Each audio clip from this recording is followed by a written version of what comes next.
क्या आपने कभी सोचा है आपकी उंगली में चमकती चांदी असल में धरती की नहीं, एक मरे हुए तारे की देन हो सकती है। अरबों साल पहले हुए एक ब्रह्मांडीय विस्फोट से शुरू हुई इसकी कहानी धरती की गहराइयों, अंधेरी खदानों और आग उगलती भट्टियों से गुजरकर आज आपकी जिंदगी का हिस्सा बनी है। रात के सन्नाटे में जब चांद आसमान पर पूरी शान से चमकता है तो उसकी रोशनी में एक अजीब सी ठंडक होती है, एक चांदी जैसी चमक। शायद इसी वजह से इंसान ने हजारों साल पहले इस धातु को चांद से जोड़ा था। प्राचीन सभ्यताओं में लोग मानते थे कि चांदी धरती की नहीं, आसमान की देन है। लेकिन असली सवाल ये है कि आखिर ये चमकती हुई धातु बनती कैसे है? क्या इसे फैक्ट्री में बनाया जाता है या यह धरती के गर्भ में लाखों सालों तक छिपी रहती है? कल्पना कीजिए, धरती की सतह से सैकड़ों मीटर नीचे अंधेरा, दबाव और तपिश। वहाँ कहीं चट्टानों के बीच बहुत ही बारीक नसों में छिपी होती है चांदी। यह किसी बड़े पत्थर की तरह नहीं मिलती, बल्कि अक्सर दूसरी धातुओं के साथ मिली हुई होती है। कई बार यह सीसा, जस्ता या तांबे के साथ मिश्रित रूप में पाई जाती है। यानी जो चांदी हमारी उंगलियों में अंगूठी बनकर चमकती है, वह असल में एक लंबी और कठिन यात्रा तय करके यहाँ तक पहुँचती है। चांदी की कहानी शुरू होती है खदानों से।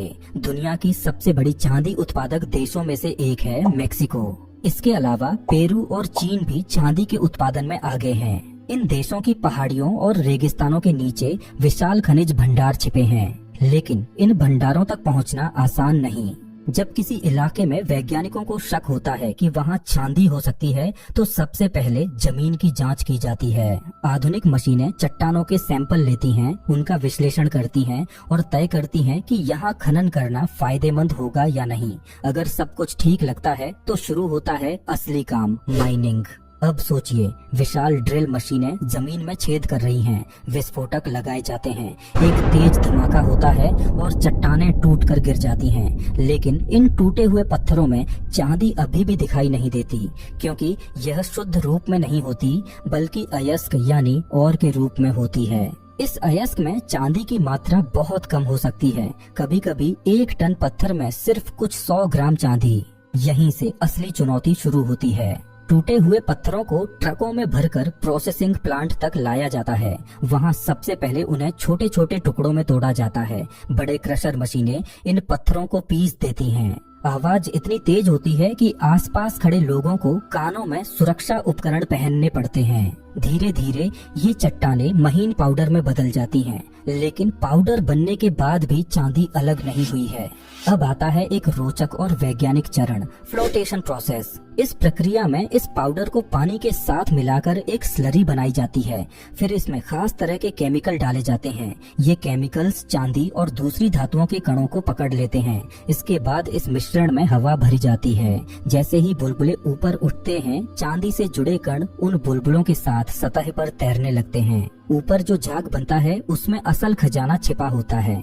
इसे सावधानी से इकट्ठा किया जाता है और सुखाया जाता है। अब हमारे पास चांदी से भरपूर कंसंट्रेट है, लेकिन यह अभी भी शुद्ध चांदी नहीं है। इसमें दूसरी धातुएं और अशुद्धियां मौजूद हैं। अब अगला कदम है स्मेल्टिंग। भट्टियों की कल्पना कीजिए, जहां तापमान हजारों डिग्री सेल्सियस तक पहुंच जाता है। इस कंसंट्रेट को इन विशाल भट्टियों में डाला जाता है। धीरे धीरे यह पिघलने लगता है। अलग अलग धातुओं के गलनांक अलग होते हैं, इसीलिए तापमान को बहुत सावधानी से नियंत्रित किया जाता है। इस प्रक्रिया में भारी धातुएं नीचे बैठ जाती हैं और हल्की अशुद्धियां ऊपर तैरने लगती हैं, जिन्हें हटाया जाता है। लेकिन अभी भी काम खत्म नहीं हुआ, क्योंकि अक्सर चांदी शीशे के साथ मिश्रित होती है। इसे अलग करने के लिए एक खास प्रक्रिया अपनाई जाती है, जिसे कपेलेशन कहा जाता है। इसमें मिश्रण को दोबारा गर्म किया जाता है और उसमें हवा प्रवाहित की जाती है। ऑक्सीजन शीशे के साथ प्रतिक्रिया करती है और उसे ऑक्साइड में बदल देती है, जो अलग हो जाता है और आखिरकार बचती है चमकती हुई चांदी। पहली बार जब वह पिघली हुई चांदी सांचे में डाली जाती है और ठंडी होकर एक सिल्वर बार का रूप लेती है, तो वह सिर्फ एक धातु नहीं होती। वह हजारों साल की भूगर्भीय प्रक्रियाओं, मानव मेहनत और विज्ञान की जीत का प्रतीक होती है। लेकिन कहानी यहाँ खत्म नहीं होती, क्योंकि जो सिल्वर बार आपने अब भी देखा, वह सीधे ज्वेलरी शॉप तक नहीं पहुँचता। उसे और भी शुद्ध किया जाता है, कई बार 99.9% तक। इलेक्ट्रोलाइटिक रिफाइनिंग नाम की प्रक्रिया में चांदी को एक सॉल्यूशन में डुबोया जाता है और बिजली प्रवाहित की जाती है। धीरे धीरे अशुद्धियां अलग होती जाती हैं और अत्यंत शुद्ध चांदी जमा होती जाती है और फिर यही चांदी बदल जाती है, कभी सिक्कों में, कभी सोलर पैनल में, कभी मोबाइल फोन के अंदर, तो कभी आपकी कलाई की घड़ी में। चांदी सिर्फ एक धातु नहीं है, ये इंसानी सभ्यता का हिस्सा है। प्राचीन रोम में सैनिकों को वेतन चांदी में दिया जाता था। भारत में आज भी शादी ब्याह में चांदी के बर्तन और गहनों का खास महत्व है और आधुनिक दुनिया में ये टेक्नोलॉजी की रीढ़ बन चुकी है। लेकिन अब जरा समय को पीछे घुमाइए, बहुत पीछे, आज से अरबों साल पहले, जब न धरती पर इंसान था, न पेड़ पौधे, न महासागर वैसे जैसे आज हैं। उस समय पूरा ब्रह्मांड ही एक प्रयोगशाला था और इसी ब्रह्मांडीय प्रयोगशाला में जन्म हुआ था चांदी का। वैज्ञानिकों का मानना है कि चांदी जैसी भारी धातुएं साधारण परिस्थितियों में नहीं बनती। इसके लिए चाहिए होता है अत्यधिक दबाव और विस्फोटक ऊर्जा, और ये ऊर्जा मिलती है तारों के अंतिम क्षणों में, जब कोई विशाल तारा सुपरनोवा विस्फोट में फटता है। ऐसे ही विस्फोटों के दौरान ब्रह्मांड में भारी तत्वों का निर्माण होता है, जिनमें सोना, प्लेटिनम और चांदी भी शामिल हैं। कुछ शोध ये भी बताते हैं कि जब दो न्यूट्रॉन स्टार आपस में टकराते हैं, तब भी भारी धातुएं बनती हैं। कल्पना कीजिए, अरबों साल पहले किसी दूर गैलेक्सी में एक तारा फटा। उस विस्फोट से निकले धात्विक कण अंतरिक्ष में बिखर गए। वही कण धीरे धीरे गैस और धूल के बादलों में मिले। फिर उन्हीं बादलों से बना हमारा सौरमंडल और उन्हीं में से कुछ कण आकर जमा हो गए इस धरती पर। यानी जो चांदी आज आपकी उंगलियों में चमक रही है, वह किसी मरे हुए तारे की राख है। जब पृथ्वी का निर्माण हुआ, तब वह एक जलता हुआ गोला थी, पिघली हुई चट्टानों का महासागर। उस समय भारी तत्व, जिनमें चांदी भी शामिल थी, धीरे धीरे अंदर की ओर धंसते गए। कुछ तत्व पृथ्वी के कोर में चले गए, लेकिन कई भूगर्भीय प्रक्रियाओं ने उन्हें वापस सतह के पास ला दिया। लाखों करोड़ों सालों तक ज्वालामुखी फटते रहे, टेक्टोनिक प्लेटें आपस में टकराती रहीं। जब गर्म मैग्मा चट्टानों की दरारों से होकर ऊपर आया, तो वह अपने साथ घुली हुई धातुएं भी लाया। जैसे जैसे यह मैग्मा ठंडा हुआ, धातुएं चट्टानों की नसों में जमती चली गईं। इन्हीं नसों को हम आज सिल्वर वेन्स कहते हैं। दुनिया के कई मशहूर खनन क्षेत्र इसी प्रक्रिया का परिणाम हैं। उदाहरण के लिए अमेरिका के नेवादा राज्य में स्थित कॉमस्टॉक लोड 19वीं सदी में चांदी का एक विशाल स्रोत था। इस खोज ने हजारों लोगों को वहां खींच लिया। एक तरह से ये चांदी की दौड़ थी, ठीक वैसे ही जैसे सोने की खोज में लोग भागे थे। लेकिन चांदी हमेशा सीधे सीधे चमकती हुई नसों में नहीं मिलती। कई बार यह सल्फाइड खनिजों के साथ जुड़ी होती है, जैसे अर्जेंटाइट। ये काला सा दिखने वाला खनिज असल में चांदी से भरपूर होता है। यानी जो पत्थर बाहर से साधारण लगता है, उसके अंदर असली खजाना छिपा हो सकता है। और यहीं से शुरू होता है इंसान और धरती के बीच एक अनोखा रिश्ता।